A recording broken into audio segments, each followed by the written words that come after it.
course, we didn't know where it was going to go. And so 3 weeks I spent down in the darkness underneath the Great Sphinx.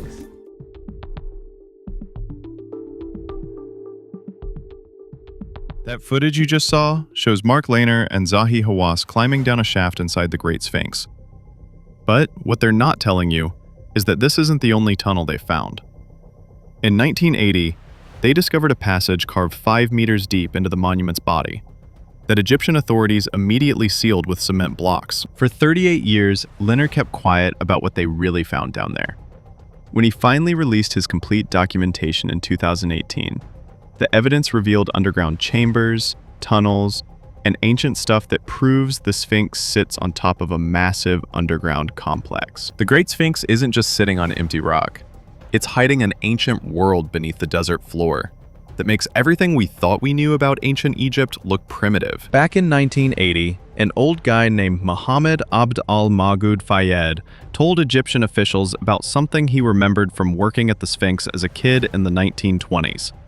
He said there was a passage in the back of the monument that got covered up during restoration work by French engineer Émile Bariès. Bariès had spent 11 years, from 1925 to 1936, clearing the Sphinx down to bedrock for the first time since Roman times. But instead of documenting what he found, he just sealed everything up with cement and stone blocks. His work was never properly published, and many underground features were closed off without any record of what was down there. That's when Lehner and Hawass decided to investigate Fayed's story. They opened what they called Shaft D, a tunnel entrance behind the Sphinx that goes down 5 meters through solid limestone bedrock. This thing winds through the statue's body, with deliberate turns that show someone engineered it on purpose. The walls have been artificially squared and carved with precision. Tool marks on the limestone showed systematic construction techniques. The passage wasn't just hacked out randomly. It was built using the same methods ancient Egyptians used for legitimate architectural projects. Cup-shaped footholds were carved along the sides, showing this was designed for regular human access. But Shaft D was just the beginning. There's another major opening, called Shaft C, a natural fissure that cuts right through the Sphinx's waist, measuring up to 2 meters wide. But here's the crazy part. The sides had been artificially squared and reinforced with brick and mortar masonry. Ancient engineers had taken a natural crack in the rock and turned it into a functional passage. When they explored these tunnels, they found connections to several large natural caves directly under the Sphinx that had been modified and expanded by ancient builders. The cave showed evidence of tool marks, artificial enlargement, and systematic modification that required serious engineering knowledge. What made this discovery so shocking was that it proved underground construction and the surface monument were part of the same original building project. This wasn't later damage or treasure hunting. This was planned architecture from day one. One of the most incredible discoveries was evidence of a sophisticated water management system built into the underground complex. When Lehner took water table measurements during 1981 to 82, he found that ancient engineers had designed the entire underground network to deal with groundwater in ways that required advanced understanding of hydrology. The passages were positioned and angled to create natural drainage that prevented flooding while maintaining access to underground chambers. The bottom of Shaft D reaches down to the water table level, but the construction includes features that controlled water flow rather than just letting it flood. Ancient engineers had carved channels and drainage systems that diverted groundwater away from critical areas while using it to maintain humidity levels in storage chambers. This wasn't accidental. It was systematic water management that showed mathematical precision in calculating water flow patterns. The system included overflow channels that prevented flash flooding during Nile flood seasons, and storage areas positioned above normal water levels but accessible during dry periods. The engineering required understanding of seasonal water table fluctuations and long-term geological stability. Modern conservation efforts have had to install pumps to control groundwater around the Sphinx, but the ancient system was designed to work with natural water cycles rather than fighting them. The sophistication of the underground water management proves ancient Egyptians had engineering capabilities that weren't supposed to exist for another 1,000 years. This discovery completely changed understanding of ancient Egyptian hydraulic engineering and proved that Pyramid Age builders possessed mathematical knowledge of underground water systems that modern engineers are still studying. The underground chambers weren't just empty spaces. They were functional rooms designed for specific purposes. Lehner's excavations revealed evidence of workshop areas, storage chambers, and organized activity spaces that operated as part of the larger Sphinx complex. In the underground areas, teams found pottery kilns, tool-making areas, and evidence of metalworking that showed these chambers were active production facilities. Stone-cutting debris and tool marks on chamber walls proved that underground spaces were used for finishing work on monument components. Storage areas contained organized deposits of raw materials, including different types of limestone, sandstone, and harder stones that had been sorted by quality and intended use. The storage system showed inventory management that required record-keeping and organizational systems. Workshop areas included evidence of advanced tool manufacturing. Bronze implements, copper tools, and stoneworking equipment found in underground contexts showed tool technology that was more sophisticated than anything previously documented from the 4th Dynasty period. The underground complex included specialized areas for different crafts. Stone carvers had dedicated spaces with proper lighting systems and ventilation. Toolmakers had areas with evidence of controlled heating for metalwork. Storage specialists had organized chambers with systematic arrangement of materials. Evidence of wooden structural elements showed that underground chambers had been reinforced with timber frameworks, indicating permanent installation rather than temporary use. Post holes and beam slots proved that these weren't natural caves. They were engineered spaces designed for long-term human activity. The workshop discoveries proved that underground construction wasn't just about hiding things.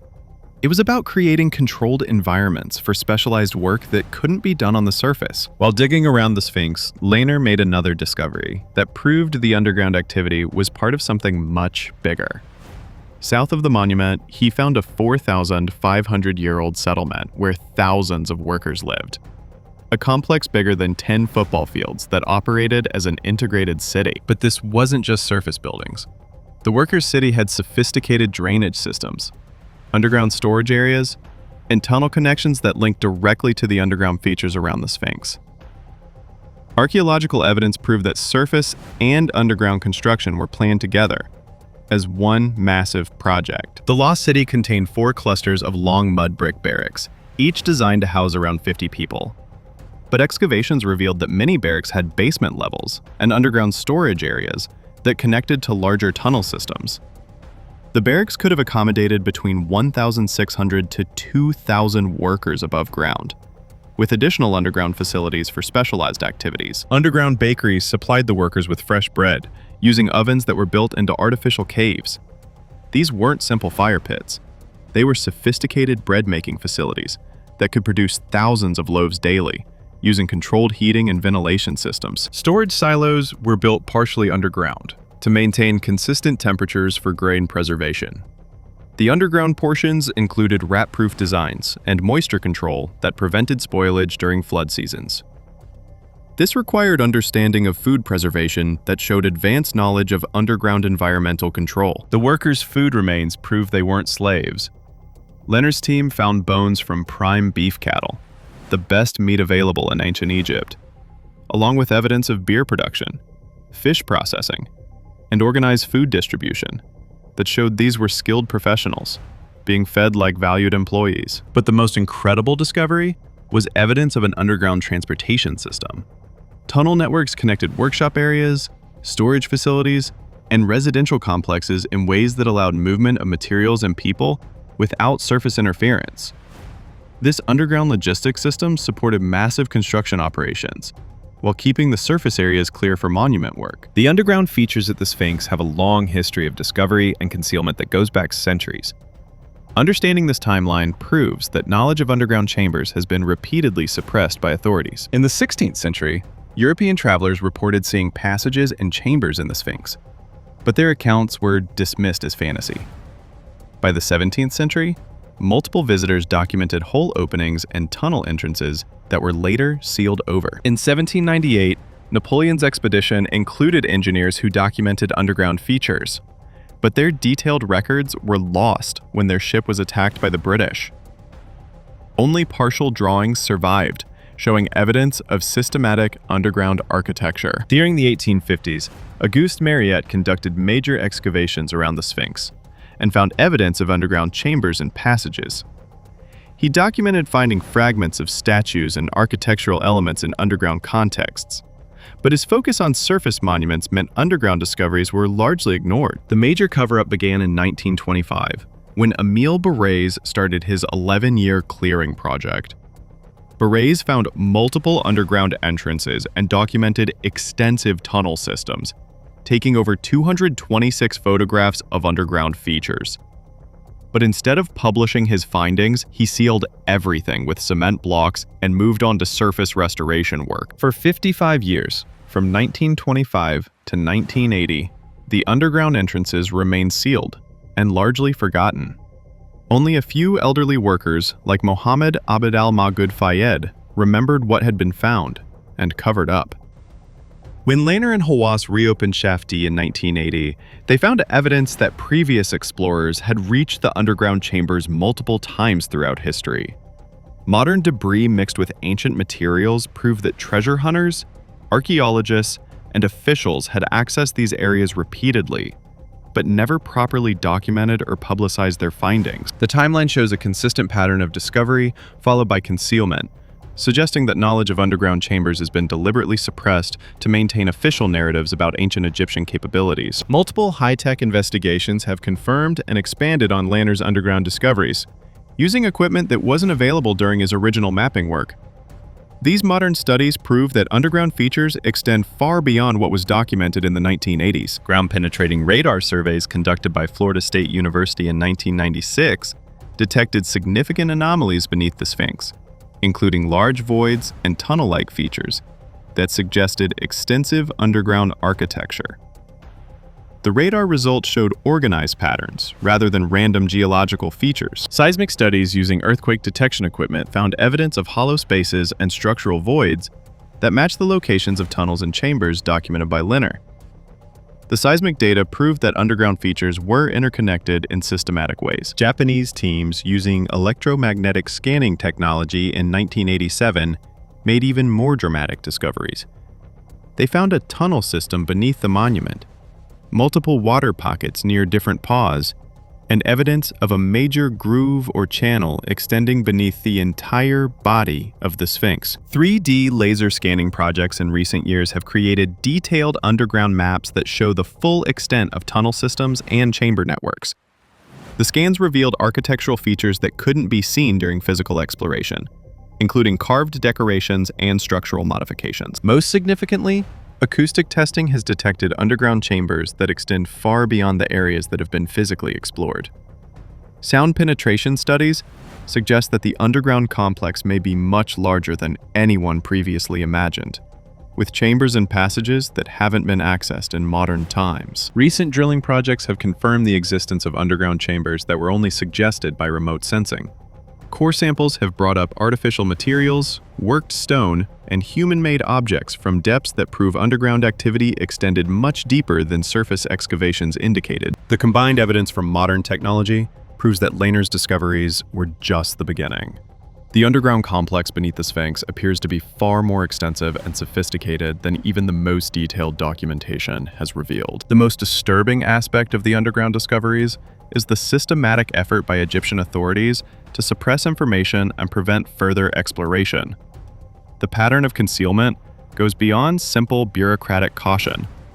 It suggests deliberate policy to hide evidence that would revolutionize understanding of ancient Egyptian civilization. After Lehner and Hawass documented Shaft D and other underground features in the early 1980s, Egyptian authorities immediately ordered the entrances sealed with cement blocks. No public announcement was made, no detailed documentation was released, and no explanation was given for why active archaeological sites were being closed off. When Lehner tried to publish his complete findings, he faced bureaucratic obstacles that delayed release of his documentation for over 30 years. His dissertation was essentially buried, and the detailed maps and photographs were locked away from public access. Multiple international teams that requested permission to explore underground features were denied access, or had their permits revoked without explanation. Teams that detected underground anomalies using remote sensing were told their results were inconclusive, and further investigation was unnecessary. The official position became that no significant underground features existed beneath the Sphinx, despite photographic evidence and documented exploration proving otherwise. Authorities began claiming that all detected anomalies were natural geological features or modern utility installations. Most telling was the response to Edgar Cayce Foundation requests for underground exploration. Despite having funded much of the original research, including Lehner's early work, the Foundation was repeatedly denied permission to investigate areas where their remote sensing had detected underground chambers. The pattern of official resistance suggests that underground discoveries threatened established narratives about ancient Egyptian development. Evidence of advanced underground engineering capabilities would require rewriting textbooks and acknowledging that Pyramid-Age civilization was far more sophisticated than officially recognized. When Lehner finally released his archive in 2018, 38 years after the original discoveries, most of the underground entrances remained sealed and inaccessible. The delayed release ensured that public attention had moved on, and that few people noticed the revolutionary implications of the documentation. Mark Lehner's discoveries beneath the Sphinx fundamentally change our understanding of ancient Egyptian technological capabilities and social organization. The evidence proves that Pyramid-Age civilization possessed engineering knowledge that wasn't supposed to exist for another 1,000 years. The underground complex required mathematical precision in calculating load-bearing requirements, water flow patterns, and structural stability. Ancient engineers designed ventilation systems, drainage networks, and access routes that demonstrate understanding of physics and geology that rivals modern capabilities. The workshop evidence proves that ancient Egyptians operated organized industrial facilities with specialized production areas, quality control systems, and sophisticated tool manufacturing. This wasn't primitive craftwork. This was systematic industrial organization that supported massive construction projects. The water management systems show understanding of hydrology and environmental engineering that required mathematical modeling and long-term planning.